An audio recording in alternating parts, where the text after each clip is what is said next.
Hey Nathan, it's Friday. So there's this guy, he's 25 years old, he's my age, and he's a grad student at the University of Missouri. His name is Jonathan Butler, and he is on a hunger strike. What's his motive? He refuses to eat until the university's president, Tim Wolf, is either fired or resigns. Butler believes that the president does not and cannot uphold the duties of his position.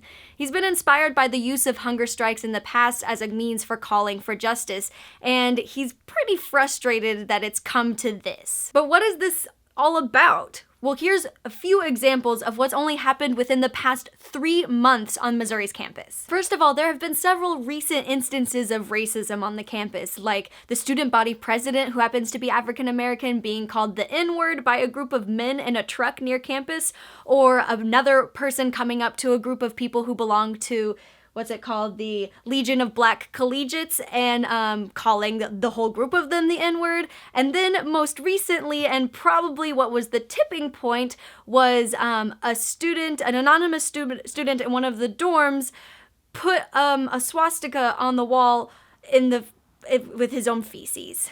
It's disgusting, and I can't even get it out clearly. It's just so horrid. On top of that, healthcare has been taken away from grad students, Planned Parenthood services have been shut down at the university, and basically a whole slew of other things have happened that have really made some of the University of Missouri students pretty unhappy. And all of these things, up until very, very, very recently, have not even been addressed by the president, and no policy reformation and nothing has been done to remedy any of these situations to make it better and safer for students on the campus. Yes, all of this is happening and being ignored, even though the president's job description is to create a positive learning environment that enables students to achieve their full academic potential.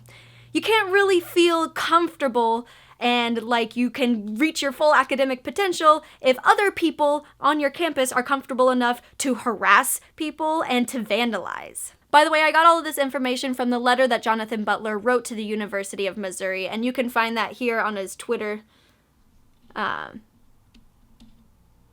well as just information kind of updating you on his situation. Today is the 5th day of Butler's hunger strike, and Tim Wolf actually met with him today and also made kind of like a press statement announcement apologizing for his kind of like not being completely aware of all the racism and sexism and homophobia, etc. that's going on campus.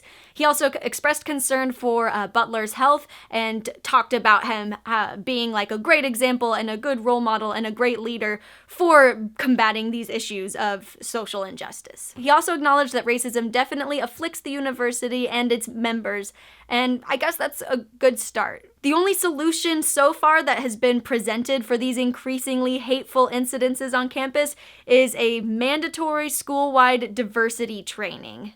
Now, I don't really know exactly what that implies, but usually when those kind of things are mandatory and forced upon people to kind of change their viewpoints on stuff, it doesn't really work for the people that they're actually directed towards. I honestly could see that as only aggravating already aggressive people. Butler's courage and tenacity should be admired and should also be noted on how extreme this situation actually is. But he urges people to not just focus on him and what he's doing, but to also listen to the people who have for years been fighting against these exact incidences, these injustices that have been happening but have just until now been ignored. On a broader note, these are things we should all be talking about. We shouldn't be ignoring these issues or sweeping them under the rug. People shouldn't have to go on hunger strikes to bring attention to monthly hate crimes and an administration that always looks the other way. But here we are in 2015, and this is still happening. To Jonathan Butler, I hope your health improves soon and that you are able to end your hunger strike. And to Nathan, we'll see you on Monday. Hey Narwhals, so I know most of you probably don't have any experience in college administration, but what advice would you give to Tim Wolf and his administration on how to deal with all of this hatred and all these issues that are happening on his campus? I mean, it seems like a hard problem to solve, but, you know, somebody's got to do it. Would you guys have any advice for him? Leave them in the comments and, pay attention to these issues. Talk about it. Tell people about it. Spreading the word is the first step in at least working towards fixing these problems. It's crazy, but I love you guys. At least I know that none of you are racist, bigots,